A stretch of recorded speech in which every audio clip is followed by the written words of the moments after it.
पण आता जे विद्यार्थी अभियांत्रिकीचं शिक्षण घेत आहेत आणि त्यांच्या घरी कुठलंही बॅकग्राऊंड नाही आणि त्यांना नवीन व्यवसाय सुरू करायचा आहे, बरोबर. आयडियाज आहेत किंवा छानशा प्रॉब्लेमला ते सोल्युशन देत आहेत, पण मग असं करत असताना नक्की त्यांनी सुरुवात कधी केली पाहिजे? म्हणजे फर्स्ट इयरला, सेकंड इयरला, थर्ड इयरला, की डिग्री घेतल्याच्या नंतर, की मला उद्योजक व्हायचंय?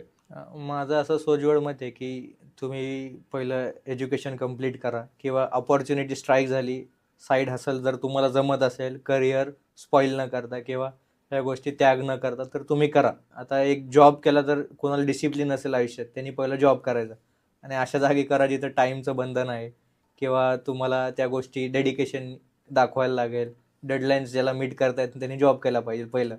1-2 वर्ष त्यांनी जॉब केला पाहिजे. मग त्याला एक फ्लोमध्ये जातो माणूस, की ऑर्गनायझेशन कसं काम होतं, प्रोसेस कशा सेट होतात, एस-ओ-पीज काय असतात. एम ज्याचं क्लिअर आहे, की मला बिझनेसच करायचा आहे, तो करू शकतो बिझनेस. बिझनेस काय अवघड नाही आहे, कधीच अवघड नसतं. फक्त तुम्हाला त्याच्यात डेडिकेशन द्यावंच लागतं, टाईम द्यावा लागतो आणि फळ भेटायला उशीर होतो.